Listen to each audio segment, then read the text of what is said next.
Okay, hi everyone. I'm Ariba, and this is the story of the time I was essentially in a one-sided beef with a coworker. Hey, that's nice. Who's that? Couxin Khalil.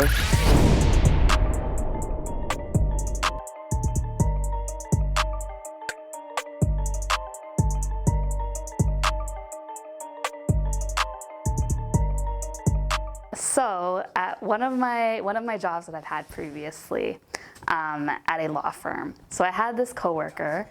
We'll call her Julie. She was how I like to call people, special. Oh. Thanks, Feta. She was special, let's say that. She definitely had, I would say, self-diagnosed, some issues with self-esteem. And essentially, I don't know how else to say it, but she was kind of a hater. A lot of the times I would walk into work, or a bunch of us would walk into work first thing in the morning, mind you, 9 a.m., and we would just hear her crying. And so the first one or two times we're always concerned. We're like, oh my God, like what happened? Like, why are you like bawling your eyes out at your cubicle? And then she would kind of tell us like some woes that she had about her boyfriend, note the quotation marks. She would say things such as, I think he's embarrassed of me. He never wants to take me out on dates. He just wants to like come to my house, have Harveys, smash, etc., and go home.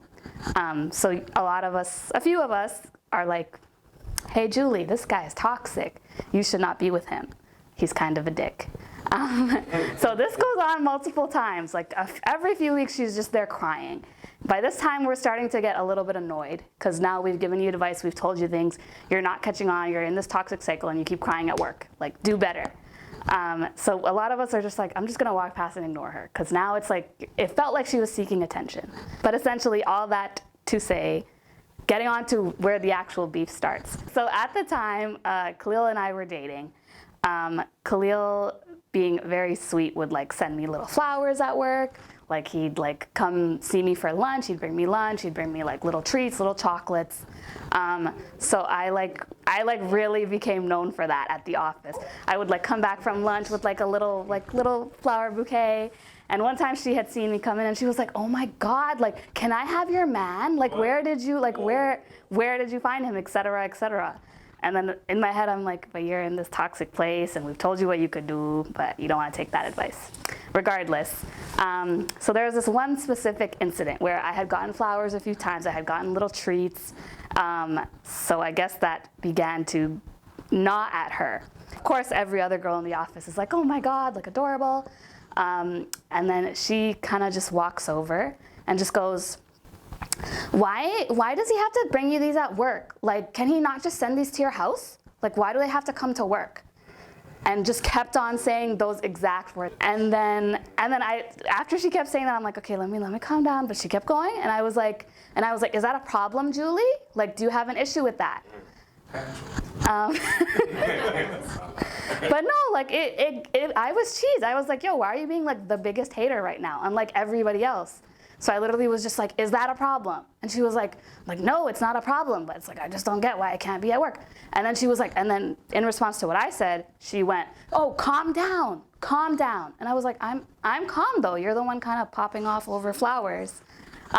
So regardless, she just kind of got cranky, kind of huffed and puffed and walked back to her cubicle.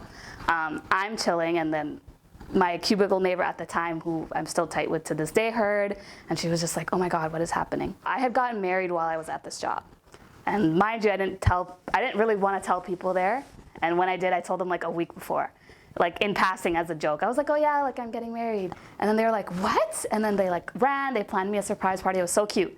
But this one girl same girl, Julie, was kind of being a hater about it. Like she was telling my other female coworker, but like there's no way, right? Like when I wasn't around, she went up to her and was like, but there's no way. Like there's just no way like she's getting married. And then my other coworker was like, Julie, why isn't it possible she's getting married? We see this man like spoils her, sends her stuff. It's very possible why would she lie about this? She's getting married. But anyway, she didn't want to believe it, et cetera, et cetera. She used to always say to me like, oh, but where's your ring? But where's your ring? Why hasn't he gotten you a ring? Essentially, when I did finally get a ring, and I had it on I wore it the first time to the office, I came in and then I could see from, like she was one of the first people I saw, so I could see from my peripheral, she looked at my hand, like before we even talked, like her eyes went straight to it.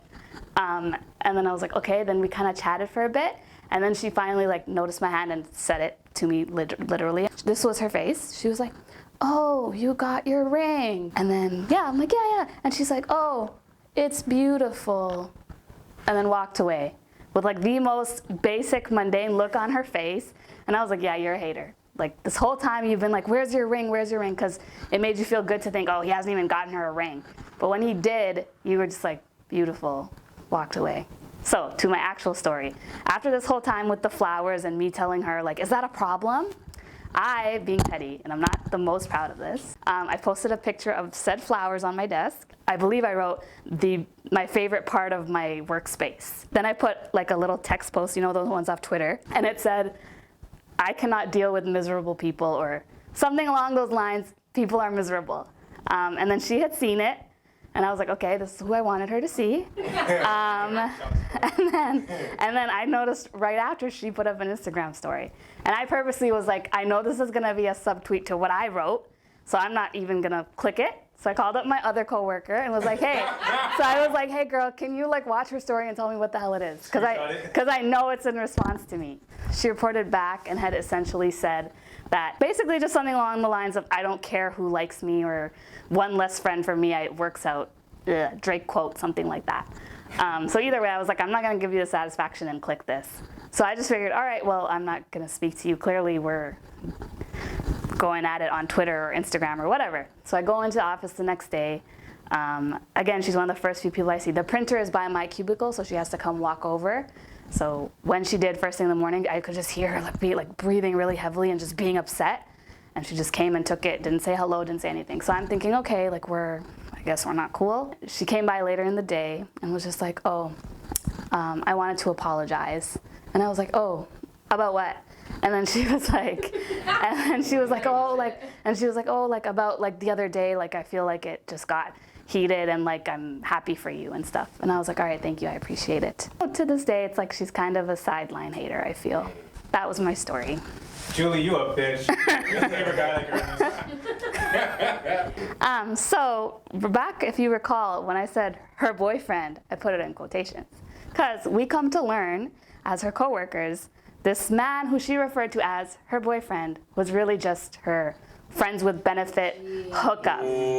So this man was not her boyfriend, was not trying to be her boyfriend, explicitly said, hey, we're not dating. Like, so she's, exactly. So that's what you said, she's special. She's special, that's what I'm saying. And she would just make things up in her head, like, oh, but I love him, so he needs to love me.